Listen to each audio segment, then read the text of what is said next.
War of words. Tinubu hits back at Atiku, advises Nigerians not to fall for Atiku's sugar-coated promises, while Atiku asks Tinubu to come clean and a source of wealth. PDP set to put his house in order as Tambuwal meets Otom, promises to visit aggrieved leaders. Political parties ask for waiver, say new CBN withdrawal limit policy will create logistics problems and choke the political process. Welcome to Politics HQ. Also tonight, in South Africa, former President Zuma's staunch ally, Nehos, expelled from ANC. DRC's President Tshisekedi vows to hold elections, denounces Rwanda's intentions. Tonight on Politics HQ, Segun Sowunmi, PDP Chieftain, and Kayode Salako, Labour Party Chairman, Lagos State, will be speaking with me here on the HQ. Stay with us.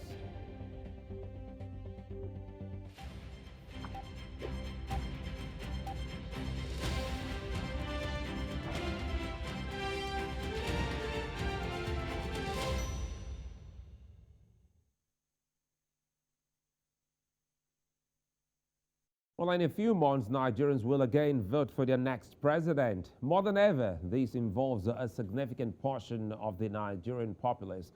To many, it's a make-or-mar election. The candidates whom the electorates are screening and assessing have been talking to Nigerians directly or through proxies, but some of their houses are unsettled. The PDP is expected to be one of the major players during the election, but has had an internal battle amongst its heavyweights for some time. Some of these issues have been addressed in the past, but there are some that have refused to go. Now, members say some of these are as strong as the party and even more potent than it. We'll unpack all of this at the headquarters today, and we'll also discuss the Labour Party, Peter Obi's moves, and the chances of Nigeria's new growing force. First, Segun Sowunmi joins me. He's a member of the People's Democratic Party and a chieftain. But my first question will be, Segun, first, as I welcome you, good to see you and thanks for your time. I need clarity on this. Are you the governorship candidate for PDP in Ogun State? It's really between myself and Honorable Adebutu. My case is still at the Supreme Court, and hopefully once that's dealt with, more than likely will be. So I'll just say it's still in the bag. It's not yet in the bag because we're still waiting for that one case in the Supreme Court. You know, you're one politician who's got a lot of followers across the country. You've spoken, you are a staunch follower and a staunch supporter of the PDP's presidential candidate. But again, by and large, take us through how do you feel knowing that your party is going into this election almost divided with some of the strong forces, while not still within the umbrella as we speak? I've always said to Nigerians and to anybody who understands the working of democracy, that democracy is not exactly pretty. It sometimes involves negotiation, conflict of interest, people trying to figure out how to make their position, the respected view on the table. And therefore, any real democratic institution will have this type of issue. But when people say the PDP is divided, I always tell them, I beg to disagree. There are issues. We note those issues. But the locations where our 5 gladiators are predominantly PDP states. And I have argued very pungently that never reduce the totality of the voting numbers available in any environment to that of a strong man.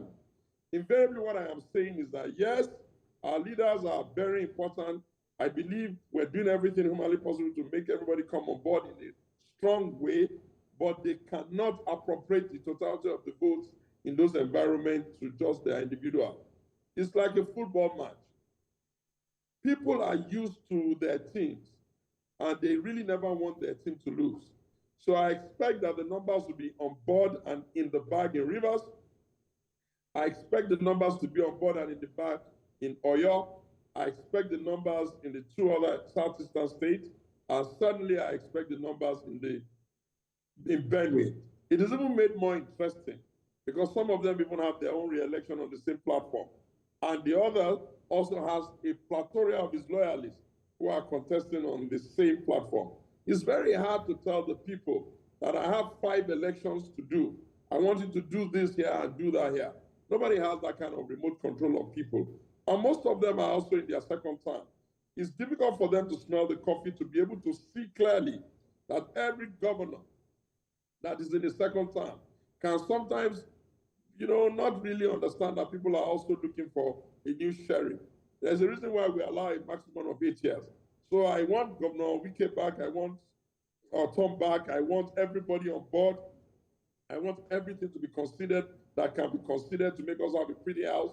But I'd rather have an arrangement where people are ventilating their opinion than the piece of the graveyard in the rival APC, where I know that a lot of them are smitten to take a pound of flesh, or what's happening in the Labour Party, where the parties are dagger drawn and they will likely not have a party to take to the election.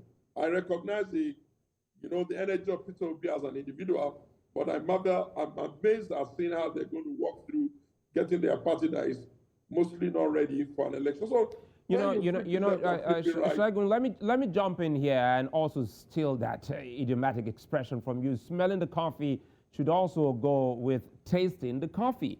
And some of the concerns of some of your party members, now you just mentioned the Labour Party, Peter Obi, once upon a time your party member, some feel that if your party had actually made that, inroad to actually making him stay, by now the PDP would have been stronger.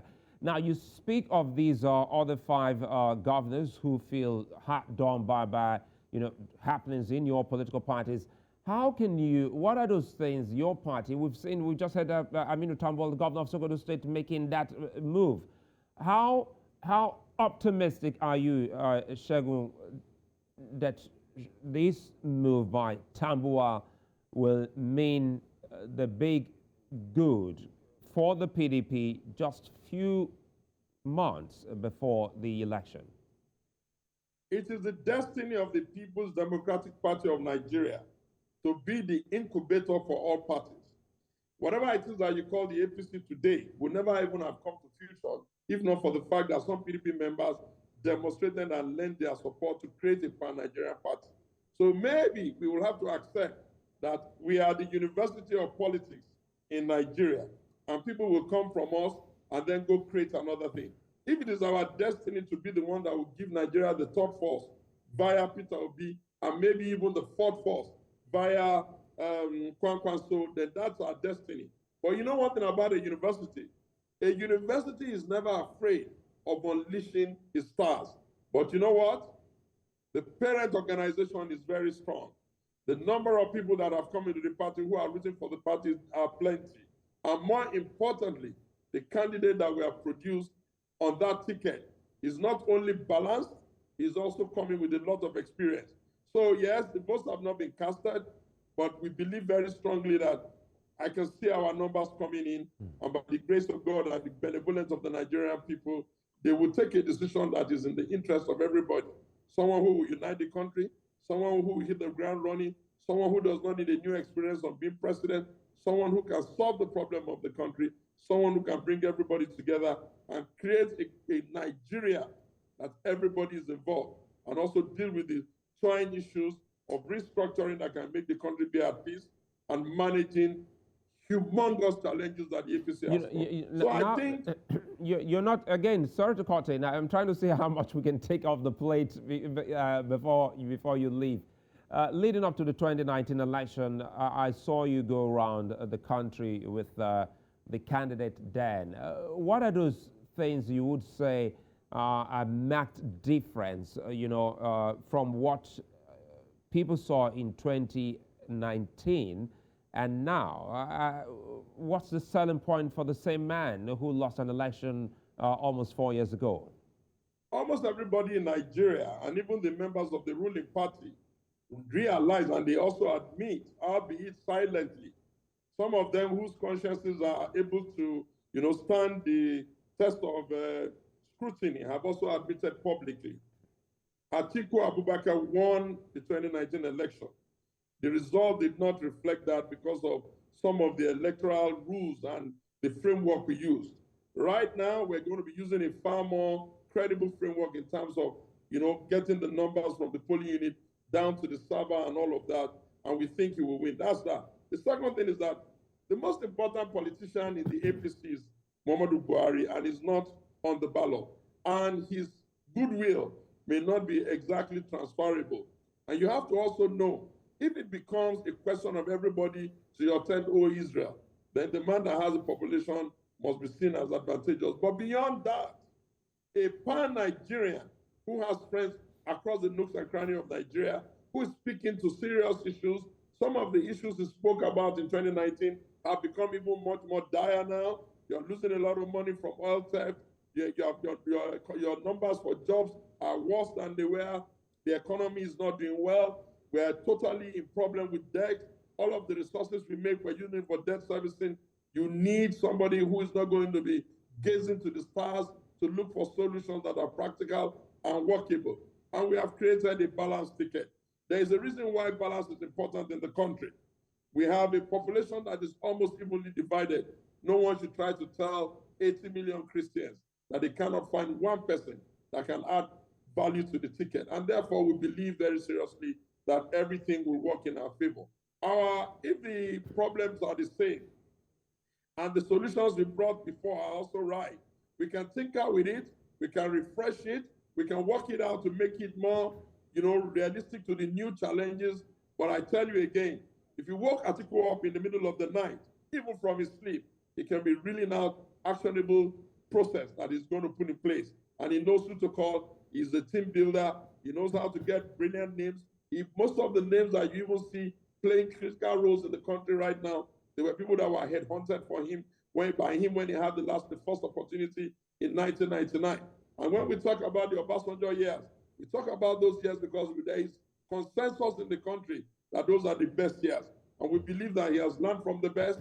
We believe that he's also improved himself. We believe that he's been at it for a while. And we believe that he's the one that was, a heartbeat to the presidency the last time out. We believe that he himself must have learned one or two things that he needs to adjust. And I'm sure you will have a Nigeria that all can be happy with. All the other two candidates, one of them is a promise.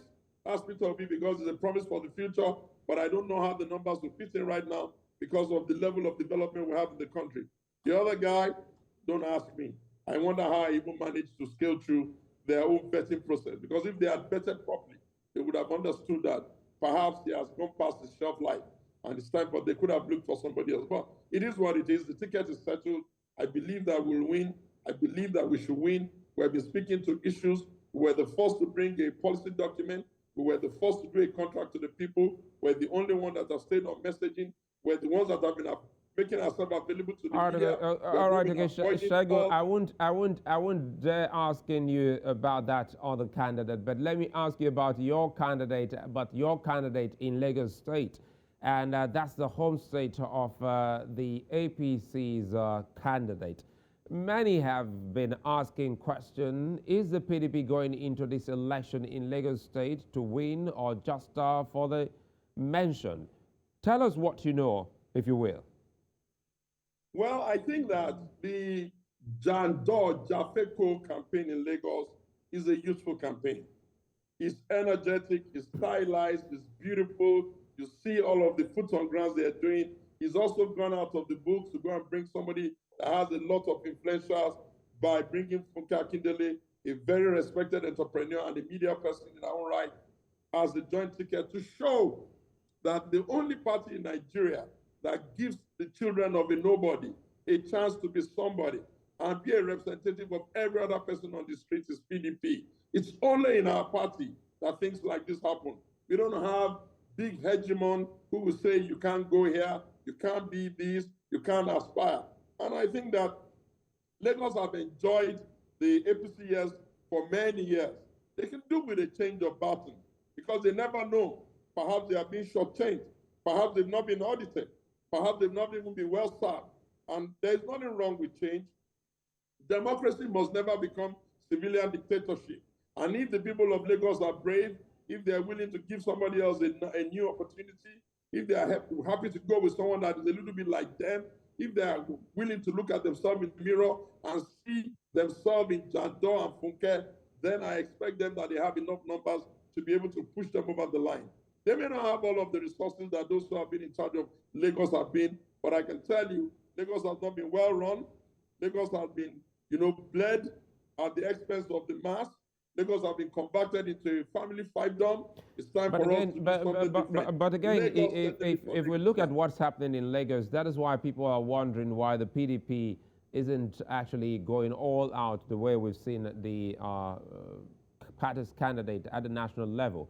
You saw the rally of your party in Lagos, and nobody has seen any of such kind of movement within the state concerning the state governorship election. Keep in mind, there is a governorship election also coming, and your candidate, Jandor, many think that perhaps he looks like a mole of the opposition within the PDP, and he's in it not to win. I don't know if you've heard that argument, because there's not any kind of movement or campaign that shows that this political party, that's the PDP, is really all out there to win this election. Segun. Yeah, I think what is going on in Lagos, especially with the media and the narrative managers that are in the country, is that it's like the word of Angela Maya when she said, "I freed 100 slaves. I could have freed 1,000 more if only they knew they were in slavery." Jandor is not the only one who is going to make Lagosians know that enough is enough. Lagosians on their own ought to say to themselves, is enough not ought to be enough? And therefore, whatever Jandor is doing, they can organically do more. Because at the end of the day, it's Lagos for Lagos. People have quarreled with the fact that why should a Lagosian not be able to govern Lagos? People have asked the question that why should a family own Lagos and act as though they're the owners of Lagos, they're the beneficiary of Lagos, Lagos belongs to them. And if a young man is stepping forward and the PDP has been wise enough, kind enough to give him the ticket, to give him the push, he's having advertisements every day on television, he's going out there doing boots on ground, he's breaking it down to, the grassroots. He may not be doing the big envelope event that costs a lot of money, but how should Lagosians themselves not even put in an effort? Democracy assumes that all of us will weigh in into choosing who will lead all of us. It's not a process where the guy that wants to lead has to carry the burden of everything. And therefore, our child Lagosians, dear Lagosians, change is what is inevitable, and change is what Jandor brings. Give yourself a chance. Funke Akindele is just like one of you, girl next door. Jide is just like one of you, boy next door. If you cannot see yourself in Jandor and Funke, if you cannot see yourself in Jafeko, then it simply means that you have given up and you have assumed that you are a purchased people. Again, I say, I freed 100 slaves. I could have freed 1,000 more if only they accepted that they were slaves and needed freedom. So as far as I'm concerned, I think Jide would most likely win. I feel that if it's a clean election and everybody goes and they do the beavers and the accreditation is done, and there's no opportunity for anybody to be writing results in their bedroom, and there's no opportunity for people to bring bullion banks and be corrupting the process, I feel that Lagosians are subtly ready for a new type of direction. It's time for change to take place in Lagos, and that change is Jandor. And Segun, you've also spoken in the past that this election will be issues-based, and you've always spoken about issues. But again, it looks like the two candidates seem to be running out of steam. First, we had Tinubu saying to the people to be wary of Atiku's sugar-coated promises, and your candidate, Atiku, hit him back, asking Tinubu to come clean on his source of wealth. What's going on? Well, the thing is that if you've known Atiku for the years you've known him, 93 and so many other years until even 2019, and you look at me as the alter ego of Atiku Abubakar, the presidential candidate of PDP, we never come to the table to go into the gutters. But there's not so much you can take. It's not unlike Ashwadi Bola Ahmed Tinubu to go to campaign and be saying he can't even mention somebody's name or that other one. And it's not unlike him to drag his rivals or his co-competitors into this fray, and does it in a snared way. And if we look away so many times, there has to be a time where we'll talk back to him. And if it calls Atiku sugar-coated, I wonder how we expect somebody that has a stylized opinion, issue-based campaign, not to be pleasing to the ears. And if they've asked him to come, how can Bola Tinubu go on international television and tell us that he got money from inheritance? Like, seriously? It must mean that we are probably living in mass. We knew him before. We knew him in 1999. We knew him as he grew, and we know him even today. I am not saying that he cannot explain his source of wealth. What we are saying is, please explain it. We can tell you Atiku's businesses. We can tie him to Apti University. We can tie him to Faro Waters. We can tie him to the farm. We can tie him to Ricky Gado. We can even tie him to a few houses. If you like, you can even tie him to something somewhere else in the world. It's amazing that we cannot tie Bola Tinubu to anything. They're perpetual denial of anything. They don't own anything. They don't agree to owning anything. And yet they have an inexhaustible amount of money that's never to run out. And all that story about getting money back from something that has some relationship to do with drugs for a decent nation requires better investigation. Most countries in the world will say, we will not cross this hurdle. They'll call all of their security and agencies to go reflect, review, comb down and see what went down there. But this is Nigeria. We will not become a banana republic. We have no desire to go into the gutters. We want to be on issue. We want to stay on messaging. My candidate, Atiku, has tried the hardest to be that way, but occasionally when they come with their jabs, we must have a bit of a right of reply. And if you look at what he said, come clean on your source of wealth. Now let's quickly close on this, Segun. Let's quickly close on this. It comes back to your home state, Ogun State. How soon are members of your party likely to get some form of respite amongst frayed nerves and factions to be back under the umbrella? We have moved very far, and we have made some progress. Some of the other people that were, Segun Sowunmi is no longer pursuing the case because obviously he lost. Jimmy Lawal has lost a few cases. I don't know whether he's proceeding or he's not proceeding. In my own case, it's that one case that is before the Supreme Court now. And as soon as the Supreme Court comes in and make a declaration and a verdict on it, then that will be done too. But whatever you want to say, one thing is clear. We are loved. PDP is loved in Ogun. And we have the ability to, once it is decided, to bring ourselves together and go get it done. Right now, my brother Adebutu is on the field, I'm on the field, Jimmy Lawa is on the field, some other people are on the field. But there's something that we have all agreed. We have all agreed that once the court takes the final determination, which I believe very strongly it will be me, then we can then go win the election. And I trust that we'll beat them. Segun Sowunmi, I'd like to thank you. All right, Segun Sowunmi, I'd like to thank you for your time as always. Many thanks for speaking with us here on Politics HQ. Thank you, Sulaiman. It's nice being around you.